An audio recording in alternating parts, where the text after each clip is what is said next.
Have you ever found yourself tongue-tied at a party or stumbling over your words in a conversation? You're not alone.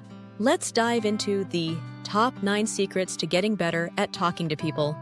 Because, honestly, who doesn't want to be that person who lights up the room with their words? Secret 1. Listen more than you speak. First up, listen. And I mean really listen. People can tell when you're just waiting for your turn to speak. Show genuine interest in what they're saying. It's not just polite, it'll give you tons to talk about. All right, let's talk about listening. I mean, really listening, not just nodding your head while you think about what you're going to say next. Here's a story for you. There was this guy, let's call him Alex. Alex used to be the guy at parties who talked a lot. He thought the more he said, the more interesting he'd seem. But one day he met Sarah at a friend's BBQ. Sarah didn't say much, but when she did, everyone listened. Why? Because she actually listened to everyone else first. During the BBQ, Alex started talking about his recent trip to Japan. He was about to launch into his third story when Sarah gently asked, "Alex, what did you find most surprising about Japan?" And boom! Alex paused. No one had ever asked him that. He thought for a moment and shared how the quiet in the temples struck him, contrasting with the city noise. Then, Sarah shared she had always wanted to hear the sound of the temple bells. After that, everyone was more engaged. Asking Alex more thoughtful questions. And guess what? Alex learned more about his own experiences by listening to what others were curious about. He realized that by listening, he could make his next story even better, because it was now about connection, not just broadcasting his adventures. So, here's the takeaway. When you listen, you learn what makes people tick, what excites them, or even what worries them. Next time you're in a chat, try to really hear what the other person is saying. Ask a question about what they just said, and watch how the conversation blooms. It's like magic, but it's really just good old-fashioned attention. Secret 2. Ask open-ended questions. Here's a pro tip. Ask questions that can't be answered with just a yes or no. Like, what's the story behind that tattoo? Or, how did you get into your line of work? This invites stories, not just answers. Okay, let's dive into the power of asking questions that get people talking. Here's a little story. There was this girl named Mia. She was at a networking event, surrounded by people, but felt like a fish out of water. She usually asked, "Do you like your job?" Which, got her a lot of yes or no answers. Not exactly conversation starters. Then, she remembered a tip she read online. Ask open-ended questions. So, at this event, instead of the usual, she approached someone and said, "What's the coolest project you've ever worked on?" The guy she asked, named Tom, lit up like a Christmas tree. He started telling Mia about this app he developed that helps find lost pets. It wasn't just any app. It used community sightings and was personal to him because he once lost his own dog. Mia was hooked, not just on the story, but on how Tom's face changed when he spoke about something he was passionate about. This led to them talking about pets, technology, even their favorite pizza toppings, because why not? The night turned out to be one of the best networking events Mia ever attended. All because she switched from yes, no questions to asking something that invited a story, an opinion, or an experience. Here's what you can try. Next time you're in a conversation, ask something like, "What got you into what you do?" Or, "If you could travel anywhere right now, where would you go and why?" These questions open doors to stories, and stories are what make conversations memorable. By asking these kinds of questions, you're not just passing time, you're building connections, learning, and maybe even making a friend or two. Remember, everyone has a story to tell if you give them the stage to share it. Secret 3. Remember names. Secret number 3, and this one's gold, remember names. When you use someone's name, it's like a sweet note to their ears. It shows you care enough to remember. Let's talk about remembering names. It sounds simple, but boy, does it make a difference. Here's a story about why it matters. Jake was the new guy at work, and like anyone new, he was trying to remember who's who. On his first day, he met a ton of people. But there was this one person, Emily, from the marketing team. He made a point to remember her name. A week later, there was a big team meeting. Jake walked in, saw Emily, and greeted her with, "Hey, Emily, how's that campaign going?" Emily looked a bit surprised, but then smiled big. She wasn't used to new people remembering her name so quickly. They started talking about the campaign, and from there, the conversation flowed into hobbies, coffee preferences, and weekend plans. Now, here's the cool part. Because Jake remembered her name, Emily felt seen and valued. This little act helped Jake not only make a good impression, but also started a friendly work relationship. They even teamed up on projects later because they had this foundation of mutual respect. Jake learned fast that names are like keys. They unlock a person's attention and kindness. Here's how you can do it. When you meet someone, say their name back to them like, "Nice to meet you, Sam." Try to use their name once or twice in the conversation. Not too much or it gets weird, but just enough. If you forget, it's okay to ask again. Better to ask than guess wrong. Remembering names tells people, "You're important enough for me to remember." It's a small thing with big returns in making conversations better and making you someone people want to talk to. Secret 4. Body language speaks volumes. Now let's talk body language. Stand confidently, make eye contact, and smile. You don't need to say a word to communicate that you're approachable and friendly. Let's get into body language, because what you don't say is just as loud as your words. Here's a story to show you what I mean. Lola was going for her first job interview at a tech startup. She was nervous, really nervous. She knew her stuff, but interviews? Not her strong suit. She'd read up on body language tips, but was skeptical. The day came, and as she walked in, she consciously straightened her back, gave a firm handshake, and made sure to look the interviewer, Mr. Chen, in the eyes with a friendly smile. During the interview, instead of fidgeting or looking down, Lola leaned slightly forward, showing she was interested. When Mr. Chen talked about the company's future projects, she nodded along, showing she was engaged. Here's what happened. Mr. Chen was impressed, not just by what Lola said, but by how she presented herself. He later told her that her confident body language made her stand out from other candidates who might have had similar qualifications. After the interview, even before she got the job offer, Lola realized something. Her body language didn't just help her make a good impression. It actually made her feel more confident. It was like by standing tall, she could trick her own brain into feeling less nervous. So here's what you can do. Stand or sit up straight.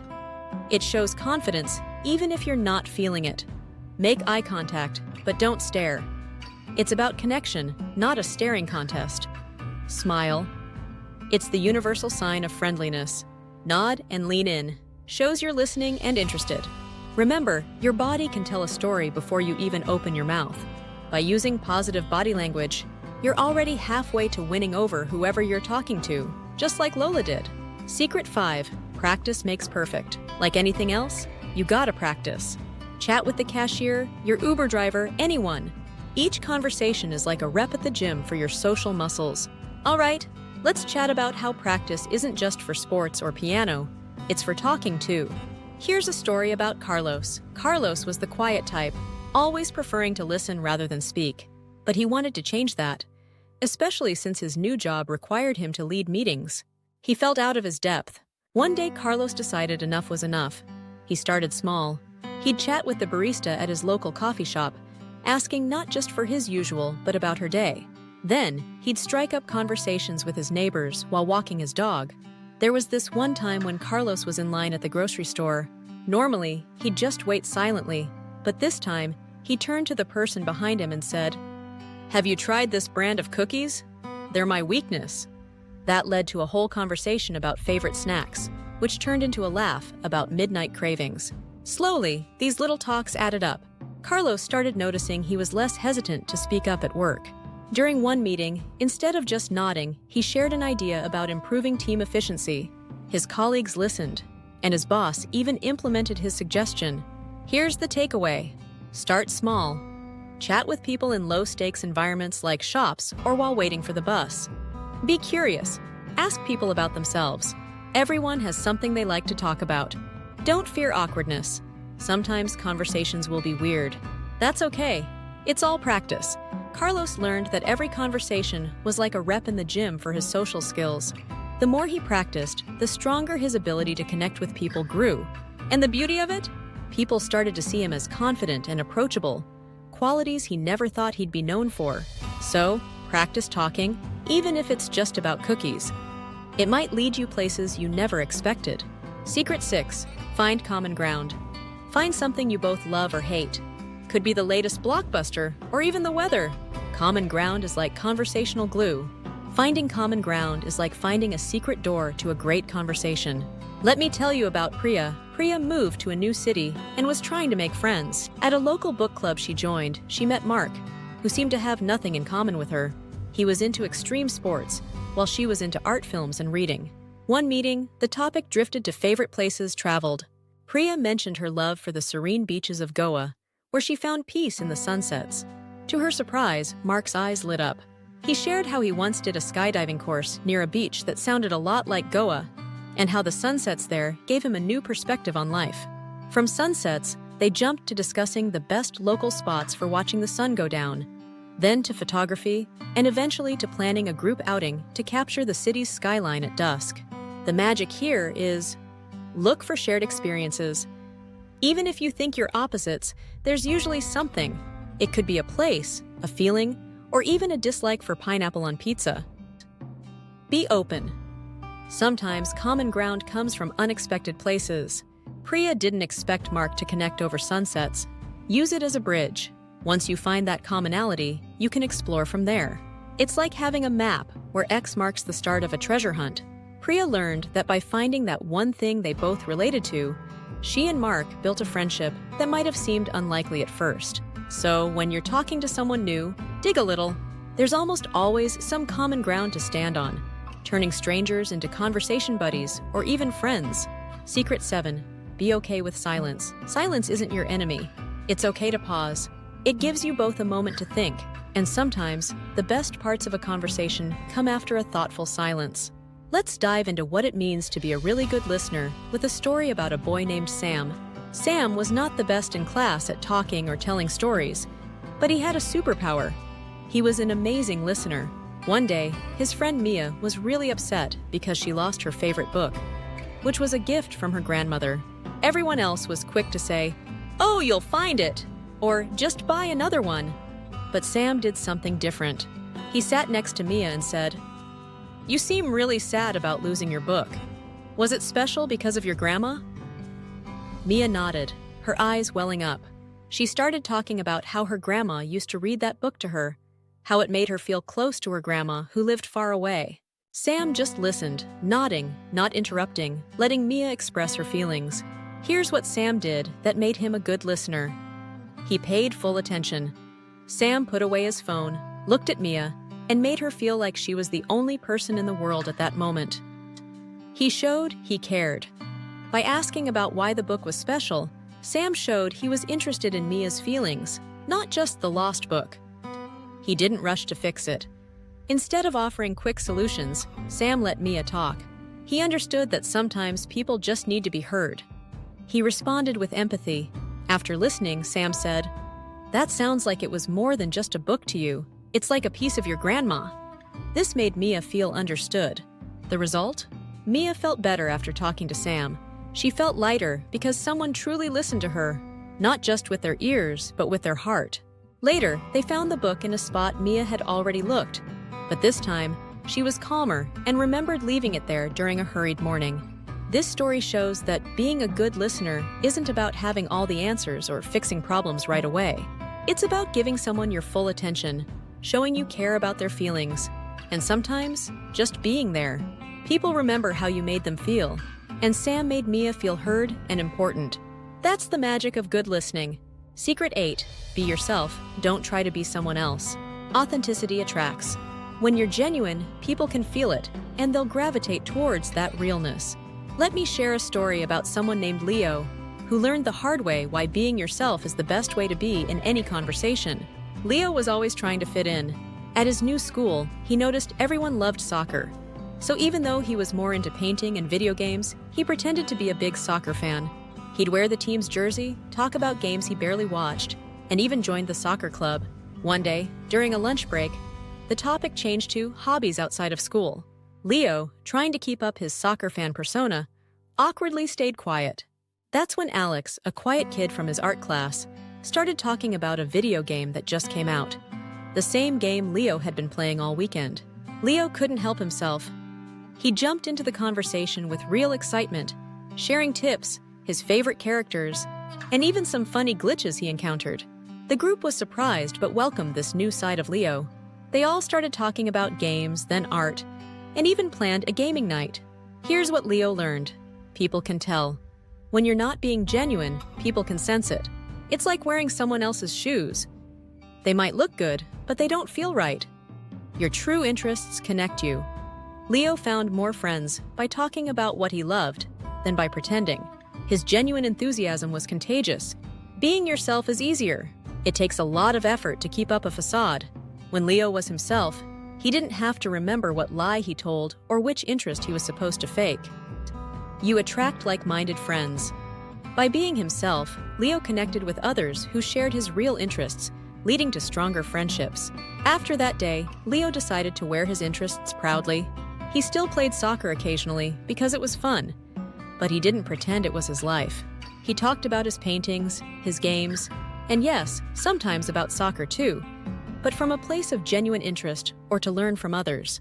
This story shows that when you're yourself, conversations flow better, you make real connections, and life gets a lot less complicated. Being you is the best thing you can be because there's no one better at being you than you. Secret 9. Learn to end conversations gracefully. Lastly, know how to leave on a high note. A simple, "It was great talking to you, let's catch up soon," works wonders. It leaves the door open for next time. Let's talk about how to leave a conversation on a good note with a story about Emma, who wasn't always great at saying goodbye. Emma loved talking to people at networking events, but she often found herself stuck in conversations long after they'd naturally ended. She would just stand there, nodding, not knowing how to exit without seeming rude.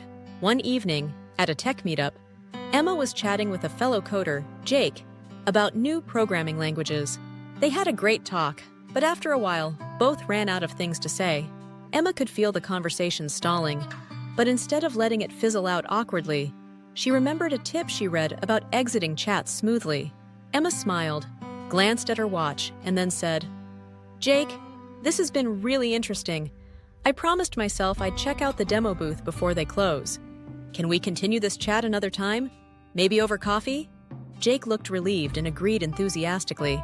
They exchanged contact info, and Emma moved on, leaving Jake with a good impression and the promise of future conversation. Here's what Emma did. Acknowledged the good. She started by affirming that she enjoyed the talk. This makes leaving feel positive. Gave a reason. By mentioning she needed to check out something else, she provided a polite excuse to leave. It doesn't have to be true, it just needs to be respectful. Offered to reconnect. Suggesting to continue the conversation later shows interest in maintaining the connection, making the exit feel like a pause, not an end. Exchanged information. If it makes sense, this step can turn a brief encounter into a lasting contact. Emma's learned that ending a conversation leaves both parties feeling good about the interaction. It's like ending a book on a cliffhanger. It leaves room for more in the future without dragging out the current chapter too long.